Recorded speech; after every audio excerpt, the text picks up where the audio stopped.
I am from Louisiana. I don't know if you know anything about being from a place where people have very limited understanding of where you're from. I don't know if you know anything about being from a place where the negative parts of your history, the ugly parts of the past, the things that are broken are always what's shown. I don't know if you know anything, my dear friends from India, about what it is to live in a place that has the world thinking one thing, but you know deeply the beauty, the power, the resilience, the resistance, and all of the good things. I am here from the US South. I am proud to be a Southerner. My friend Brent and I talk about this all the time. It's hard to be from the US South right now. We have a bad reputation. We've had one for a while. But we also come from the place in the US that has seen the greatest resistance, the greatest advancement, and has really led the US to some of its greatest achievements as a society. And so I'm proud to be from that place. And it was also mentioned that I moved from Black liberation. I don't know if anybody feels nervous about that. In the US, when you say that, it'll get a few people, a little ready for the conversation. But Black liberation is a concept that has had to be at the root of a lot of African Americans in the United States since the beginning. We were not brought to that country as free people. We were brought as property. We were brought enslaved. We were kidnapped. And we have ever since the beginning of that country been fighting for our equality, fighting for equity, and fighting for justice. Black liberation, therefore, is at the center of many fights. And I believe that it is at the center of the climate fight now. If we achieve Black liberation, especially in the United States, but globally, we can achieve climate justice, because the reality of Black people in the United States is really akin to the reality of Black people around the world. And we can talk a little bit more about that. I've had a lot of learning these last 2 days. There was a gentleman who mentioned that they did some sort of program and got 12 million applications, and I think I fell on the ground because I realized the population here is massive. And then Tarun told me that if you go every 200 kilometers, there's like a new language or a new dialect. And I've been sitting in rooms where people are speaking in and out of Hindi and Pashto, and it's been great to hear all of these languages. And I feel honored to be in a room, to have been in these rooms where folks are really taking on big systems. They're taking on big problems, and it's some of India's best. You are bright, you are engaged, you are ready to tackle and design on big problems and big questions. I also have noticed that I must be sitting in a room of engineers, of technocrats. I can tell by the language used. I can tell by the learnings and even some of the questions that have been able to be asked.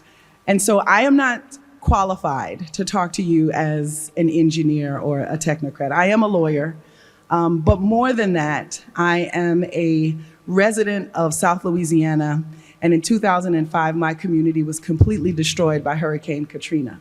I don't know if you're old enough to remember that. We're at about 18 years, actually, this month, since Hurricane Katrina. If you remember Hurricane Katrina, you'll know that it was a Category 5 hurricane. It was one of the biggest storms we'd ever seen. The waters in the Gulf of Mexico, which are the waters at the southern part of the United States, were very warm. The storm was very large, and it was powerful. It pushed a 30-foot tidal surge onto my community. There was nothing we could do about it. And you might have seen pictures of the city of New Orleans where the levees broke a few days later because all of the water was trying to get back out to sea. I know that I'm not alone. I have watched the floods in Pakistan. I am often quoting the statistics of Bangladesh and the land that's being lost. I know that I am one of many people who live in coastal communities and vulnerable communities to the climate crisis. And it is that reality that has really tied me to communities around the world. And it's really important that I say in this audience and in this auditorium that climate change is real, that all of the technologies that we are using and thinking and really hoping to advance our society are going to be strained, challenged, and probably destroyed inside of a climate impact.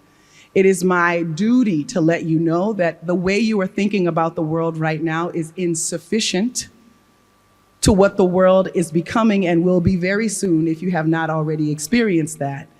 And I'm sorry to be the bearer of that news, but it is my duty from my community to tell you that there's a reality that most of us, especially those of us who come from privileged classes, don't have to think about.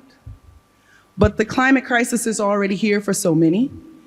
The food and water shortages that we're seeing are what we add to the floods and the storms that we're hearing about.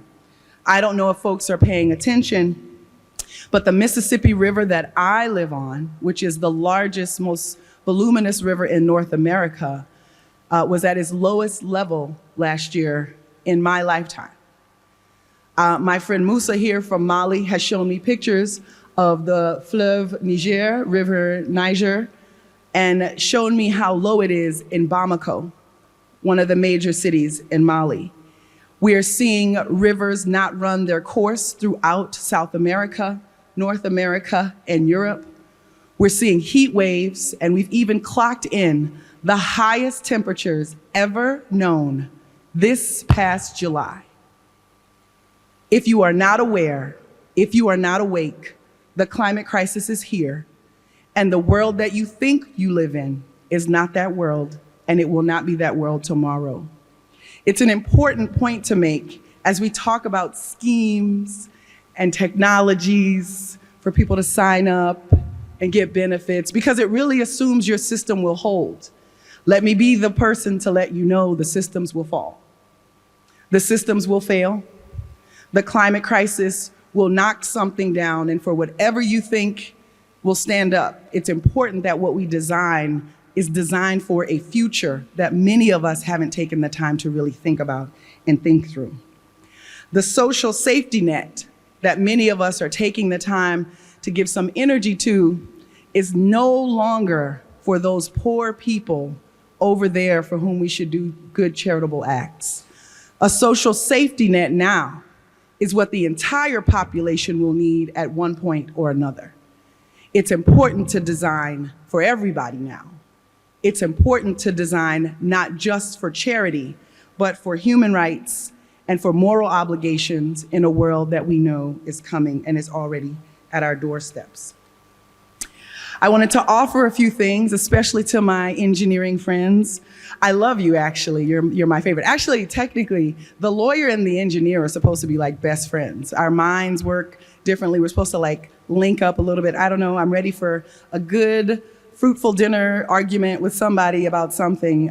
But we're supposed to be really great friends. So I want to say to you, I've got some opinions, as most lawyers do, that I would like to offer to my very practical engineering friends.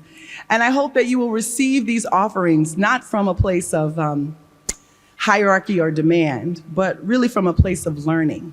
18 years of learning, 18 years of watching systems in a great country that should do great things, but has failed oftentimes to provide those really basic things to the people that they devalue the most and have devalued since the beginning of time. I want to offer that some of these ideas are really going to challenge you. They're going to push you. They are not rooted in the sort of data sets you're used to, but they are rooted in experience and knowledge. And I hope that you can receive them with the love that I'm offering to you. The first thing I want to offer is, as you design these systems, and they are great, billions of people, millions of applications. I mean, you are taking on a great, great feat. But as we design any system, I would like to offer that we shift from the understanding or belief or feeling of scarcity, shift that design starting point into one of abundance, to move from solving problems into actually seeing this moment as an opportunity. If we keep solving for needs and problems, we will limit what we put out there. We will limit the solution. There's an opportunity right now to think bigger, to go bigger, to not think of those folks over there, but to think of everyone and to think of this moment. For those of you who are not aware, there's a date, 2030. Anybody ever heard that date, 2030, associated with the climate crisis? Some people? Well, I got good news and bad news about 2030. Mostly I just have bad news, actually. I just wanted to try to break that. The bad news is is that scientists around the world have agreed that 2030 is the point of no return for our planetary existence. 2030, how many years is that? 7 years. I'm not talking about 40 years. I'm not talking about 100 years. I'm talking about 7 years. Global scientists have agreed 2030 is the point of no return. If we do not, as a planet, make drastic change, not incremental change, drastic change, by 2030, we will not be able to exist on this planet the way we exist right now. I need you to take that in. Because when some people hear this number, they get very scared. I mean, most people hear the number and they just block it out. But some people take it in and they start to realize what's being said here. The existence of humanity as we know it, 7 years until we reach the point where it will not be what we think it is. People will literally have to move.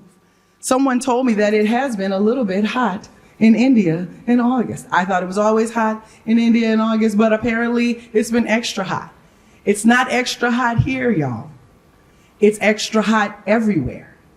There are water surface temperatures in the Mediterranean off the coast of Florida that are reaching 100 degrees. It's hot. The water's hot. The ocean's hot. The land is hot. The globe is warming. The planet is warming.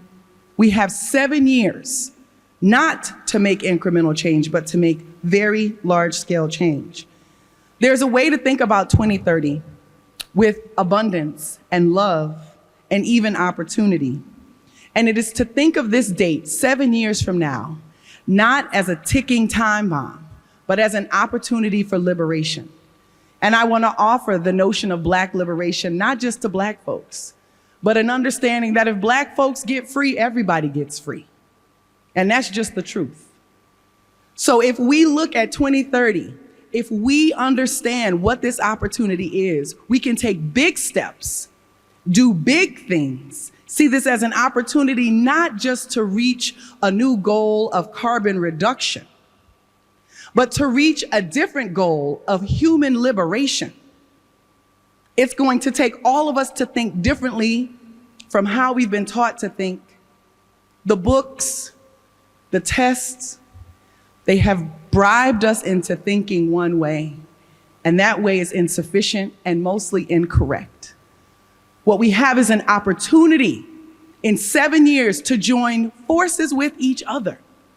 And I want to thank the Obama Fellowship and Foundation again for bringing people from around the world here to sit in India, to see what is being developed here, but also to start to get to know each other. Because what we have to do now, everybody, is we're going to have to build systems that go farther than Karnataka state. I know I got that wrong. I was trying to get that right. It's going to have to go farther than one state in India. It's going to have to go around the world. We're going to have to know each other. We're going to have to link up, and we're going to have to design to move together. 2030, a liberation horizon instead of a point of no return. We have to shift from scarcity to abundance, shift from problem to opportunity. Second, I want to offer that you use your vision for the future to confront and repair the harms of the past. Now, this one is going to take some courage. We need your courage and we need your honest examination of the past and its ongoing impacts. And yes, I'm talking about colonization. I don't know if that's a bad word here. That's a bad word in my country. And I'm watching how the colonized state still exists even in this place. But it is important for us to understand that the problems we are being asked to solve for, we're creating. It's an important acknowledgement, a courageous acknowledgement, and I'm not sure how you do that, but I'm asking you to find a way to do that. The colonization and its impacts in the United States, on the continent of Africa, on the subcontinent of India, cannot be mistaken. And we cannot just solve problems and blame it on our people. There is a root cause to this, and we have to have the courage to call it out. We have to have the courage to identify it. Otherwise, our solutions will not be sufficient. Now, this won't be easy because many of us benefit from the current system. I understand that. That is what privilege is. Many of us in this room are part of the privileged class of our countries. We are upholding and maintaining a system that requires us to extract from our people, to maintain a system that we can get some sort of hierarchy or elevation in. I understand the challenge. It is time for us to be courageous and challenge the systems, even the ones that give us the status that we so cherish and we so choose. Yes, I'm asking for us to do hard things. Yes, it is that moment and it is that time. And we have to rethink these standards of success. We have to rethink these standards that say to be successful is to have this Western patriarchal male standard of success. You have to go to this school, be this profession, and move like this. You have to own these things in order to be successful. I don't think that's true of your ancient culture. I've seen some things in your old city that tell me that success equal figuring out how to live together. Because I saw a Jain temple next to a Hindu temple, next to a Muslim mosque, and I had some lemonade with some spices in it, and I had some other stuff that I don't know what I ate, but it was delicious.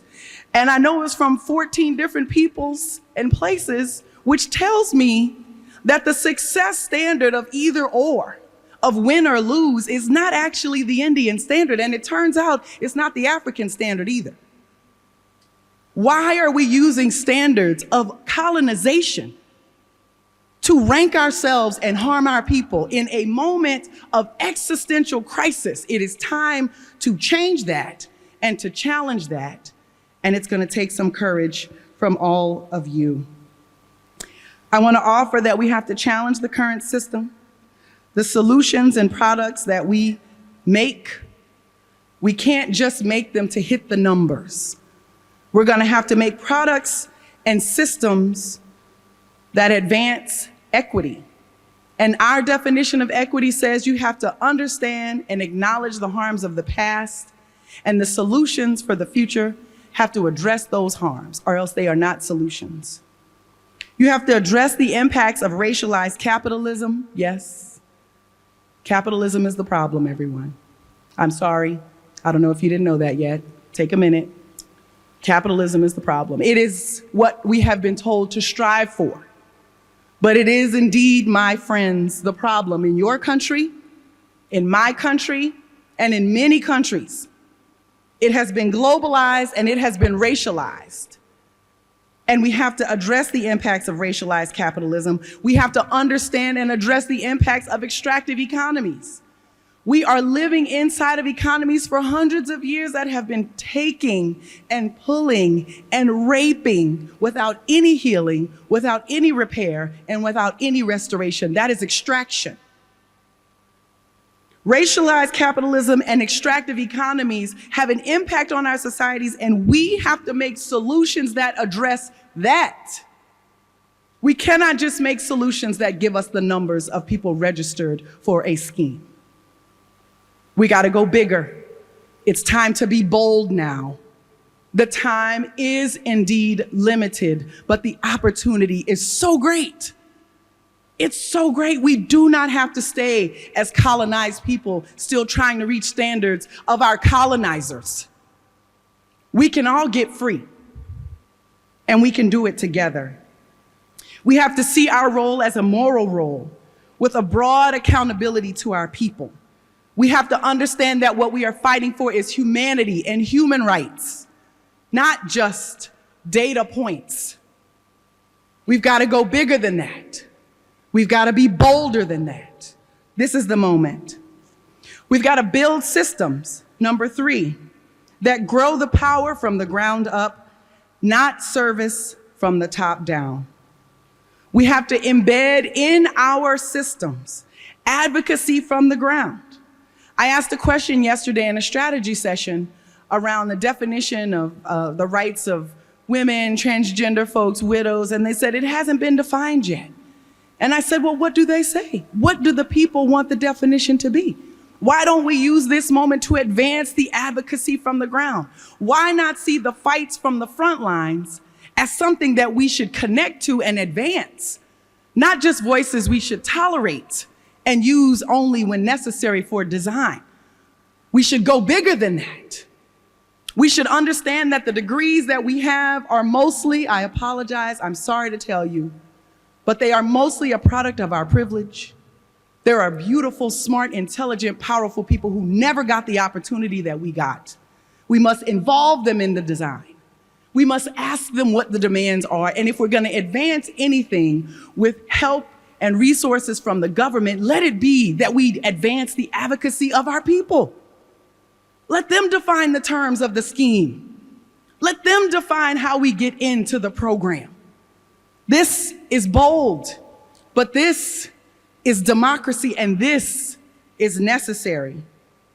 We have to strengthen the agency of the folks. I want to encourage all of us to never use the word empower again. Lord have mercy. Please don't use that word. We do not empower people. They have their own power. There are systems stopping people from advancing their power. Let us unlock doors and allow people to step into their own autonomy and strengthen their agency. We have to resist the centralization of old systems rooted in cooperative, decentralized models. I'm talking about your banking system. I'm talking about your languages. Don't put that into one. Because when you put all of that into one, in a political moment like this, are you watching what's happening around the world? There is a rising authoritarianism globally, and my country's leading the pack. There is a rising authoritarianism, and one way to fight authoritarianism is to not centralize, to maintain a level of decentralization. Don't force people to use one bank. If they are using many systems, we must examine whether or not it is effective and not be coerced into thinking that Western ways of efficiency is where we should go. That is not our culture. That's not your culture. You have deeply rooted trends and cultures that you should hold on to, and this is a moment when you should examine just how wealthy India is. All of the things you have to offer the world, one of them is to resist the centralization of those very basic, effective ways of living in society. A fourth suggestion is to build systems of care and accountability inside of building for scale. Scale, scale, scale. That must be what y'all have to think about all the time. All these people, that's a lot of people. Y'all have a lot of people. You have to think about how to make something small and build it to scale immediately. But we have to be careful with scale, because scale is rooted in a type of domination. Scale has to be balanced, or else it can create a very easy method of power and control by a few.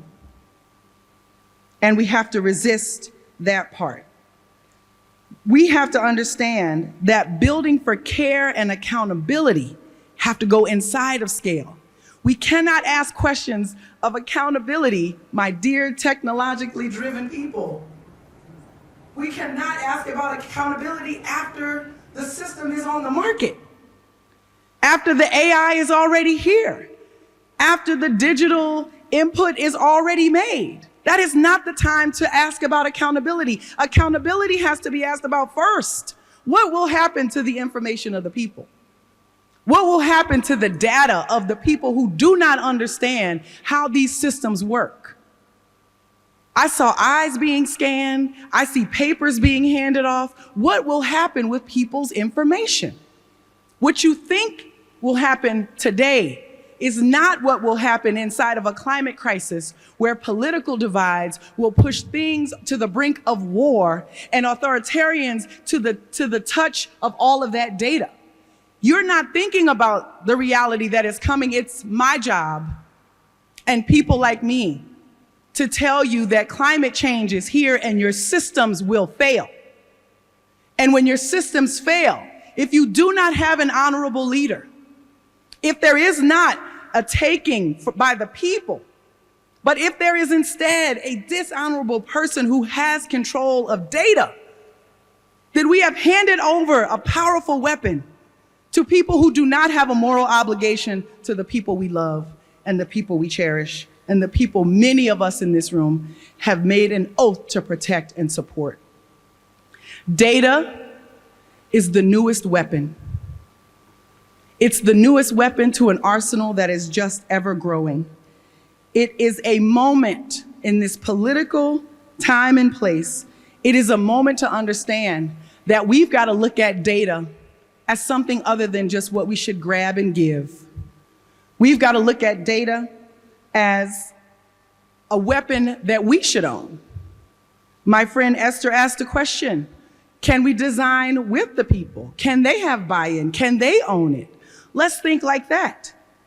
Who will own the data? Who will control it? What are the consequences that we're not thinking about when the systems break down? How will these technologies be used against us?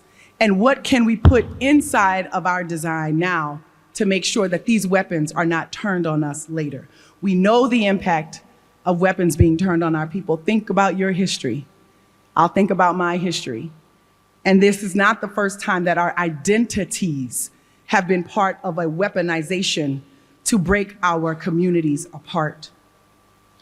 My final offering really comes as I think about the future, and I'm going to ask a few folks to join me up here in just a moment. But my final offering is for all of us to see this moment of your power and your influence as an opportunity to bring in the next generation in design, in implementation, because the climate crisis, while it is our responsibility, it is their burden.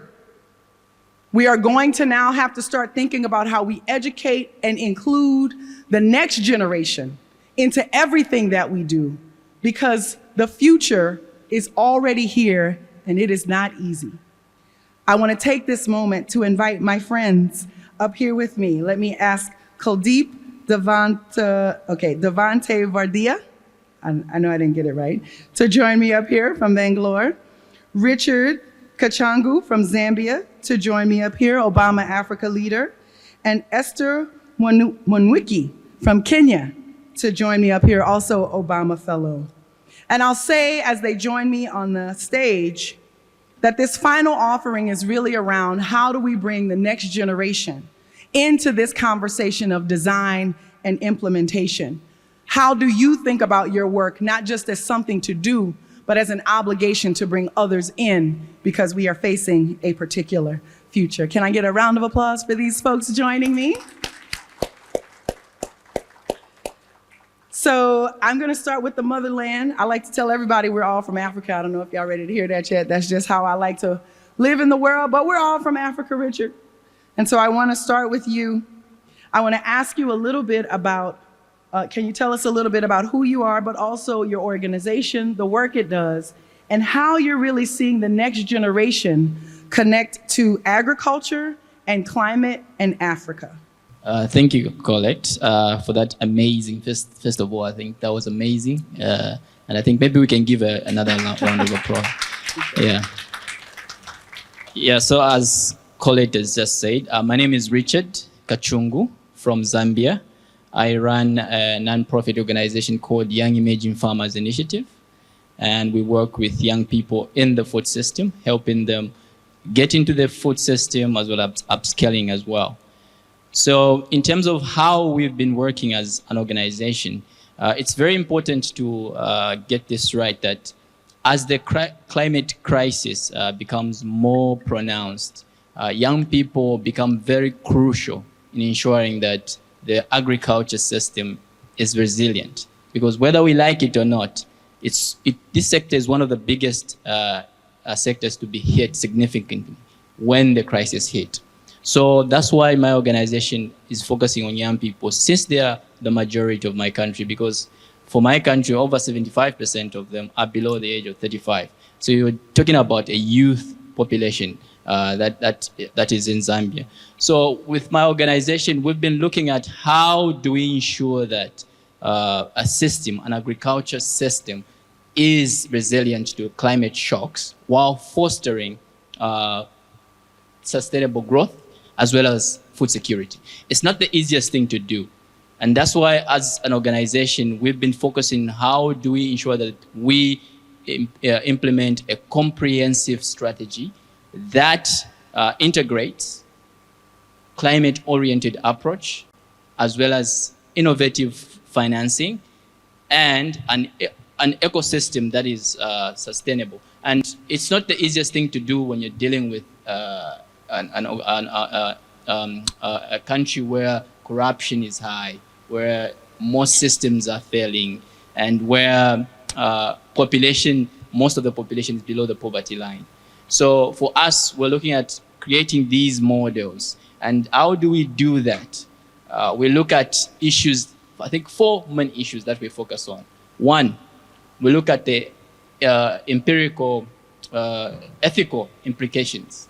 When we're building these models, how are these models being built? Are you considering issues to do with fairness? What are any potential biases? What are any unintended consequences that may happen?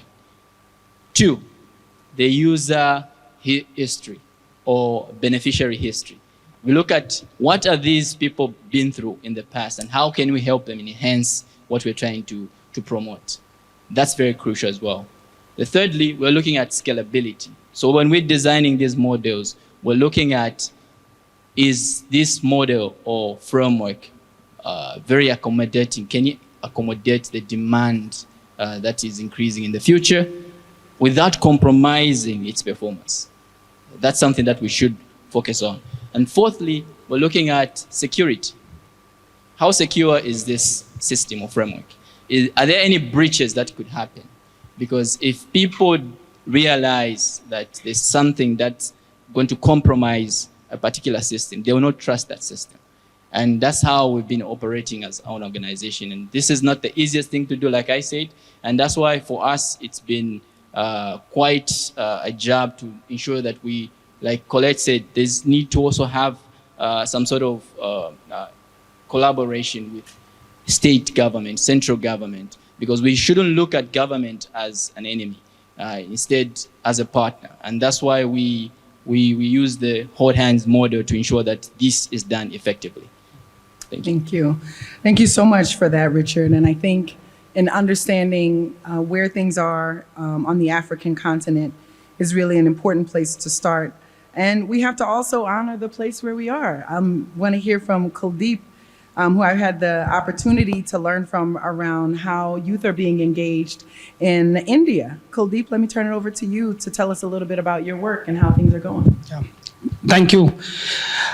So just building on what has already been said, at ReBenefit, what we are striving to do is how do we get young people to look at their own local neighborhood, their own community as a theater to solve local issues. There are 2 parts of India. One part of India knows the language around climate change and civic issues, but does not know how to translate that language and awareness into action. There's a lot of privilege, there's a sophistication to the language, but there is almost apathy and inaction in owning up their own neighborhood and their own community. And there's another part of India which is facing the brunt of this civic apathy and climate inaction. They naturally take action, but their voice and their language is not heard while we're designing local settings. So the intention of our work is how do we get young people to become action-based citizens and solve local issues they see, they feel, or they experience on an ongoing basis, right? So it should not be abstract but real. That's the core intention of our work. And the idea is not to operate from a space of tokenism, because when we look at young people, we view them as consumers of information, and we say once you have this information and you'll have some knowledge, and then there'll be some cerebral activation and the problem will get solved. But how do we activate more senses? So how do we move from a space of tokenism to a space where it is youth-led and informed to adults, rather than adult-led and informed to young people? And the core is your hyper-local setting, your area, your neighborhood.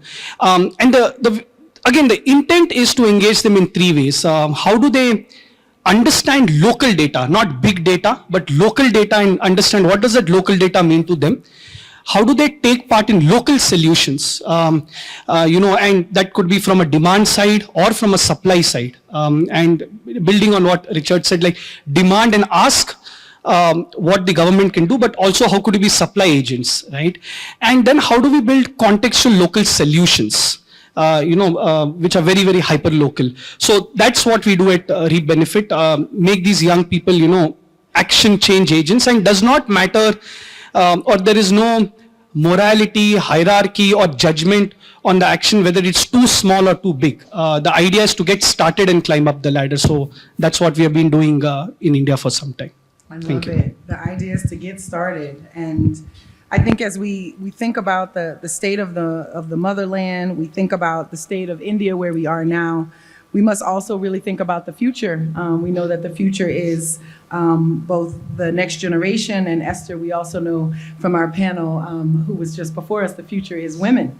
And so, sorry guys, no, I'm just kidding. But Esther, I want to ask you to tell us a little bit about your work in Kenya, and talk to us a little bit about leadership and what this is looking like for the future and the next generation. Thank you, Collete. I always enjoy your conversations and how you're able to challenge how we think. My name is Esther Mwaniki.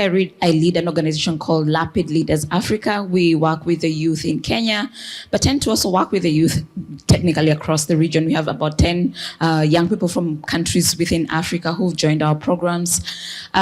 We think about it in two ways that I wanted just to offer to us. One, the majority of Africa is young people, and so the work that we do is not for the youth, we do the work for the majority. And the reason I like to offer that is because in many contexts you hear conversations of young people, of women, that tend to be very exclusive. But when you flip that, work for young people is not work for young people, it's for the majority. And perhaps that's almost similar here. And that takes away the whole conversation from are we helping young people to are we doing work with the majority of the people that exist within the continent is the first thing that we do. And then the second thing is the work around leadership development. We believe that this century, this age needs quite a bit of work of reimagining what's possible.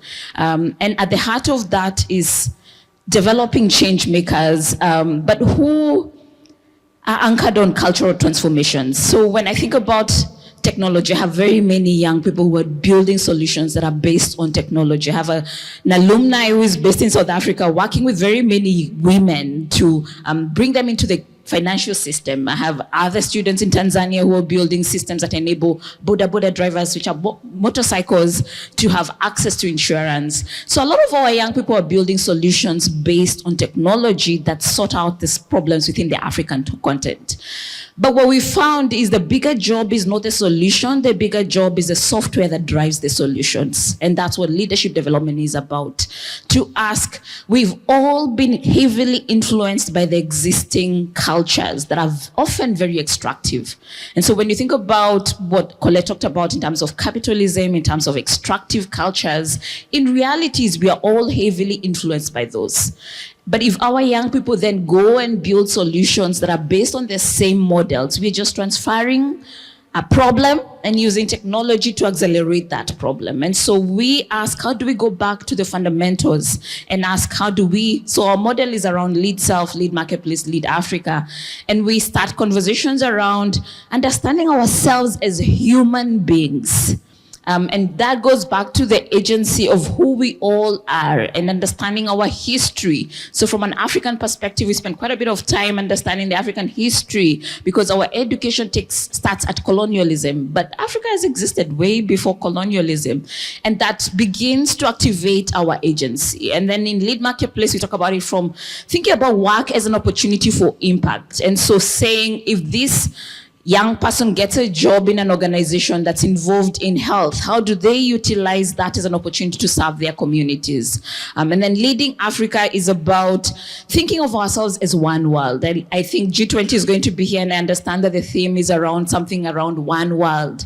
And that's a nice philosophy, but it's a hard thing to think about because it's easier for us to entrench the same power systems that have led us to where we are than to step back and say, we don't have the answers. It's uncomfortable, but reimagining the possible is about first being okay with the uncertainty of the short term. And so that's what we empower young people to do. And it's something that I wanted to offer to us, to be okay with the short term of we don't know. Because I think there's a drive to use technology to do great things. And I think it can. And I hear that when I hear about your payment systems, it reminds me of our M-Pesa system. But I think that's not what is most important. It's for us to ask what's driving the solutions that we are building. Are they taking the power back to the people? I'm a student of public administration, and I remember we used to talk about India a lot and how it's decentralized. But I don't know that we are still hanging on to that as we think about technology.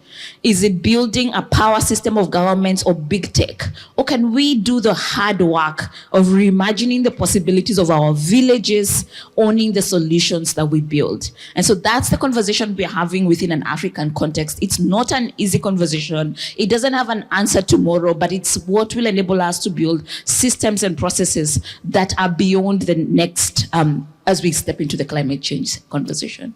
Thank you so much for that, Esther. And I think we're going to have some helpers to bring some microphones into the audience and take some questions from all of you. And as those microphones start to move around, I'll just ask us all to really think about, what's being said here, right? This conversation on climate change has not centered around the reduction of greenhouse gases.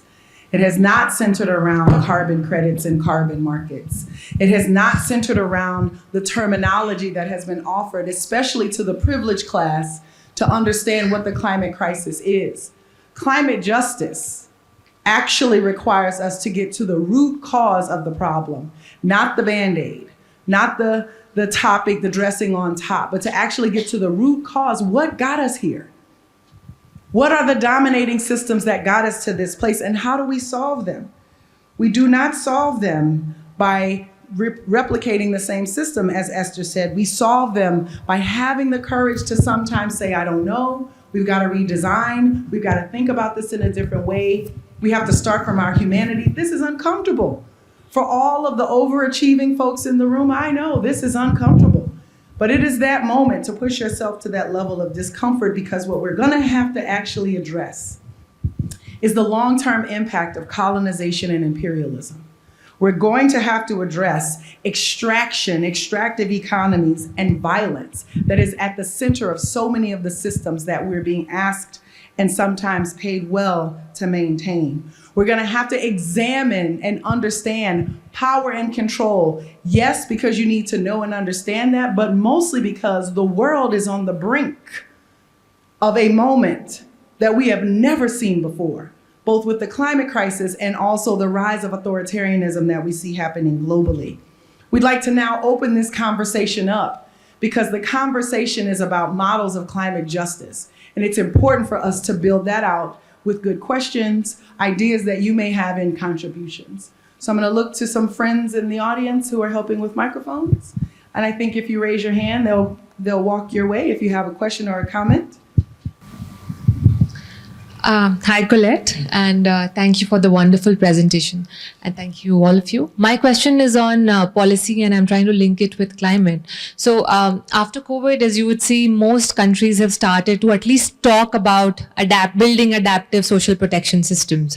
And what we are basically inclined towards is using artificial intelligence to understand what are the segments of population that are more vulnerable to facing a climate. But I want to understand, based on your experience, what maybe you can share some of the best practices that you've seen different countries doing in terms of building or moving towards building more social, more adaptive safety nets, linking it to climate change. That is what I want to understand, because as much as I try to read about it, I just see countries talking about it, talking about artificial intelligence, identifying vulnerable populations. But besides, if there are more ideas that you would want to share, I'd be very glad to know. Yes, thank you so much. And I'll ask the panelists to think about this question as well. I'll take a first shot at it. What have I seen in other countries? When you asked that question and some ideas came to mind, it wasn't other countries, but it was other nations. There's some impressive work being done by indigenous nations globally. And those indigenous nations are often inside of countries that don't recognize either their sovereignty or their power. But something has come to mind to me around the way some of the indigenous nations in the Pacific Northwest of the United States have been working specifically around climate vulnerability of coastal indigenous communities. So in the United States, we have indigenous peoples. We refer to them often as First Nations or indigenous, Native American. And these folks still exist. They are still there. They are still fighting. And they are pushing a movement. It's global, but where I can see in my countries, they're pushing a movement that says we will return to our traditional ecological knowledge to save our people. And what we have lost, we must relearn. And they don't just relearn it alone. A lot of the elders are taking walks with the youth so that the youth understand not just how to use particular plants for medicine, but how those plants are also helpful for flood mitigation. What things that we need to understand that have to do with sort of natural ecological design can help us mitigate the impacts of the climate crisis. I think we're starting to see, unfortunately, an extraction even of those indigenous values, right? We're starting to see people do what they do best to indigenous nations, right? Just take the things that seem valuable and lucrative. But I do want to mention that we've seen some countries take big steps, especially around policy and climate. As a lawyer, I want to say, if there are any lawyers in the audience who get very excited about lawsuits, like I do, anyway, lawyers get excited about lawsuits. And there's constitutional changes happening in South America. There are lawsuits coming that are leading to policy changes that give the next generation rights of the future that are being violated by continued fossil fuel drilling. This is innovative stuff coming out of courts. Now, it's not necessarily legislative policy making. It is coming through a court system oftentimes or a community system oftentimes. But I think this is a great time to rethink policy. What are the regulations? What are the rules that we're following in our society, and why? Where are they coming from? Oftentimes, policy is coming from the controlling population to maintain control. Indigenous cultures are thinking about how to build policy and rules of society that actually bring a broader liberation in view. May I ask any of the panelists, would you like to address the policy question? Have you seen anything, any good models, anything you want to uplift? And what I have seen that I like, and is still very preliminary, is, there's a usual around agriculture, for example, sort of just using AI to increase productivity for agriculture. And I think that's prevalent, especially in an African context. I'm sure in Zambia it's prevalent. But the one that has stayed with me is just around the use of ancient wisdom to figure out new ways of living and building adaptability using ancient wisdom. So I have two examples. I have a young person who has been doing quite a bit of research around architecture and historical kind of architecture that was very adaptable to a lot of changes in weather. And so then they're using AI to design new forms so that we start to think less about just the current existing kind of homesteads, but ask what worked in the past in terms of the hearts that can be able to be brought through AI to life to make more adaptability. I've seen a lot of work around indigenous foods. So for example, for us, we lost quite a bit of indigenous foods and adapted what was known by a lot of the colonizers, but there's a lot of work that's being done around going back to indigenous green foods, terere, just traditional food, and then asking how can we be able to leverage on the current technology, the hydroponics and the likes, to accelerate the growth of those indigenous foods. So I think it's less AI, and perhaps that's not a policy perspective, but a more mindset perspective. Less AI, more our societies had a lot of answers for these issues, and how do we dig back to that ancient wisdom and be able to leverage on it? AI then becomes a tool to accelerate that. I think we're talking generally about democracy here and how we advance it and see it happening. Thank you, sister, for that question. Oh, yes, Richard, come on in, and then we'll also get the next question. I think I agree with Collete and Esther. I think at local level, I think we've seen some significance happening in terms of enhancing that. However, at global level, national, global level, regional, I think I have a problem with that in terms of policy. Take, for instance, the climate processes, the COP we usually have every year. I think there's little being done in terms of action because a lot is being I think a lot of conversations are happening during these processes. However, in terms of policy implementation, there's little that is being done. And that's the biggest problem I have, because usually when I'm in conversations with business people, usually they don't really care. I think most of these conversations we hit them with, they always tell us to say, we're good at actually having conversations, but acting on the things that we plan to do, there's little that is being done. For instance, even just a commitment of developed worlds to say they'll put up 100 billion. It took, I don't know how long we even meet the target. So I think in terms of policy towards climate action, there's very little that is being done at global level in terms of looking at the significance of what we need to do to ensure that we become resilient. Yeah.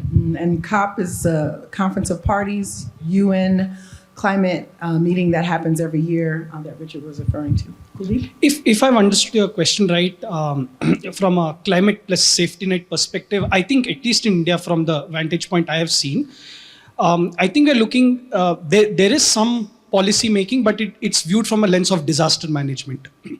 So cyclones, flooding and things like that. So it's more reactive. And of course, there's a political angle to that. And from that perspective, I think Odisha could be one of the places to study, because historically there have been cyclones, and it's a state which has been ravaged with a lot of natural disasters. But I don't think it came from a perspective of climate change. It came more from a reaction to disaster management. And I think at least India is starting off with that lens. So the 100 coastal cities have been mapped, which are prone to climate change. And there is some form of, again, technocratic solution that they'll have a wallet and, then you'll have a UPI and something will go. I'm obviously trivializing it, but I also know Kochi and Trivandrum, because there's a study which is saying by 2030, in the next 25 years, Mangalore, Kochi, Trivandrum, Bombay, Chennai, they all will submerge, and they are working on a forward-looking policy which is talking about migration and things like that. But even if you break it down to smaller things like what happens of migration of people because of landfills, even at a very, very local setup, there is a lot of migration happens, but it's not mass migration. And of course, we are not seeing, so it's happening, but at least in India, it's very reactive. And the reaction is when it's very political, right? So there is a lot of buzz around landfill. So now you'll see a lot of policy happening, but nothing proactively happening, keeping the next decade or two in mind. That's at least what I have seen from a lens of policy. Thank you. And as we pass the microphone, I'll just say we just connected landfills and migration, disaster and climate. This, friends, gets us to understand how climate justice is not the same thing as just engaging in the climate crisis. There are dots to connect. Thank you for sharing. Could resonate with a lot of your stories, especially around Africa, because I've heard similar stories with the Aboriginal people in Australia as well. My question is, given that most of you are working with youth, and media has like a massive influence on youth, and especially with like the world dominated with capitalism and consumerism, how do you balance out or like what are the challenges that you face, like balancing that aspect out of life versus the importance in traditional ecological knowledge, because I don't think any of the universities focus on that. I don't know if the auditorium could hear you because of the microphone, but how are you balancing media, the sort of capitalist drive of media and the captured audience of youth with this need and advancement of ecological knowledge, which isn't being taught in universities? What are you seeing? How are you balancing some of that? Did I get that kind of right? Okay. Yeah.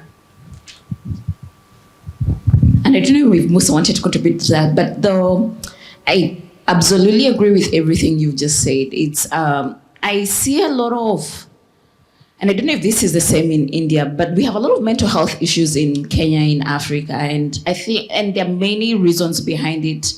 But part of it is that disconnection. On one end, you have a media that tells young people about the success that's called capitalism, that's called a lot of work very hard, make a lot of money, and then live happily ever after. And then there's a reality that they live by every day that's extremely poor, that's driven by that you live in continents that have great resources, but they don't benefit from those resources. And so I totally resonate with that. And I can see how Kenya, Africa, and I think even I see it in America, I haven't interacted as much in India. The mental health movement is addressed from mental health, but it's a fruit of that disconnection between the reality and what is being told. So it's a real challenge. But what I have found, and perhaps is why I enjoy working with the majority of Africa, which is the youth, is they know there's a problem. The human spirit, I think, is also very interesting. We almost instinctively know when things don't work. And so I've found that as much as they're following media and there is a need to be what they see on TV and there's a disconnect, there's also almost an innate awareness that this thing doesn't work. And so I actually find they're more receptive to new conversations. It's just that there isn't enough of that. And so our challenge is to scale those conversations up. But I find that they are more aware than, I think our current systems are very external. Humans have intuitive knowledge. That's the reason why ancient wisdom has always been powerful, that they intuitively know that this system doesn't work. It's not an easy answer, but it's just the way, yeah. And I don't know if India, Zambia. Yeah. Yeah, I think you're pretty much right. I think that's one of the things that I've seen as well, because it embeds in one of the biggest challenges that we have as an organization to promote sustainable production. Because you're talking about an issue of asking a farmer to be patient, because basically that's what it means for sustainable production. You want them to regenerate, restore these soils. So with that environment where they're living in, technology, media, there are always this desire to want to make money quickly. And that also affects our engagement with them, even with the intervention that you might have. So it calls for us to be a bit innovative in how we engage these young people and trying to find not necessarily solutions like the way the discussions here similar to what we do, a platform to allow them to innovate for their own solutions. Yeah. Yeah, and I just want to address that, really to Esther's point around mental health. What was really interesting for me was during COVID, watching the isolation that came with that and understanding isolation in COVID as a parallel isolation that happens with capitalism. The whole basis of capitalist systems is isolation. It is the basis of conservation systems rooted in Western paradigms is isolation. And the solution to isolation and the mental health breakdown and the breakdown of the human spirit that happens with isolation is community, connection, and the outdoors. There is a reason to actually save the forest. And yes, it's because the forest will actually mitigate all of the greenhouse gases in the air. Yes, we should save the forest. In fact, we should all leave here with one agreement, which is that we should take down no more trees anywhere on the planet, ever again. That's how much we need them to survive this next round. But even if you don't want to advocate for more trees so that the climate crisis doesn't take us, it has been proven that when the youth are suffering with these mental health challenges of isolation, It is those same trees and that same greenery that actually helps and brings them back to our society as healthy humans. This is what we have been taught not to value. We've been taught that, to hold yourself up in a house with gates and have your money in your bank and to be secure and to feel secure is security. That is not.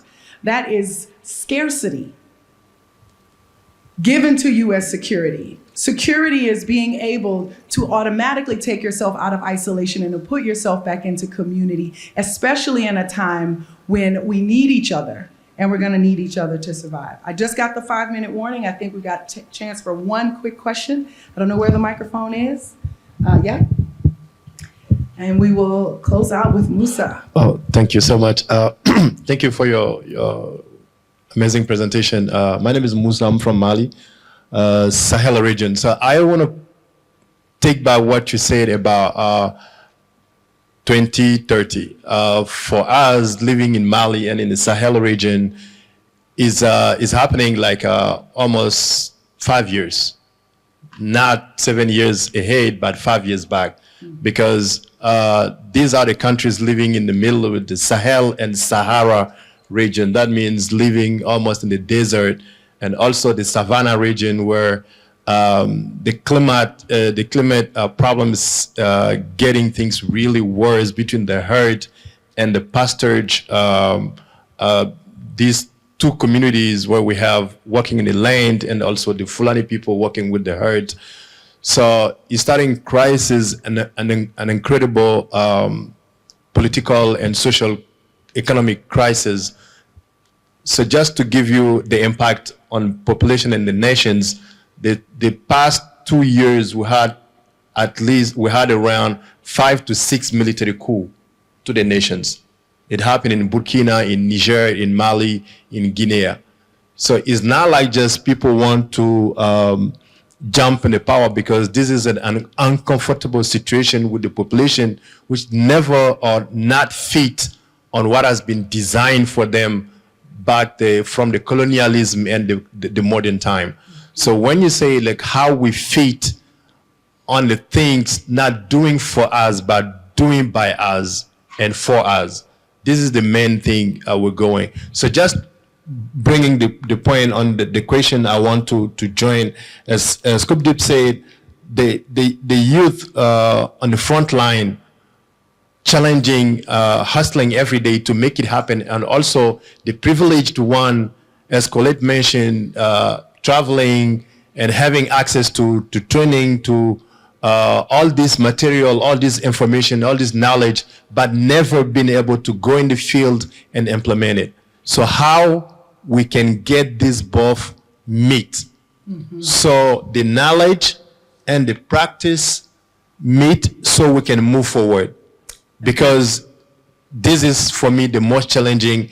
Any design solution should think about in the coming days. Thank you. I appreciate that, Musa, because I think that was also an ending point of the previous panel, right? How do we get the vision and the implementation to meet? How do we get the knowledge and the implementation to meet? This is the question, friends. And just to make sure we are clear, the climate crisis is not about invisible gases that will come to harm us in the future. This moment is about climate justice. It is rooted in the systems that got us here. It is rooted in the systems that colonized your people and enslaved mine.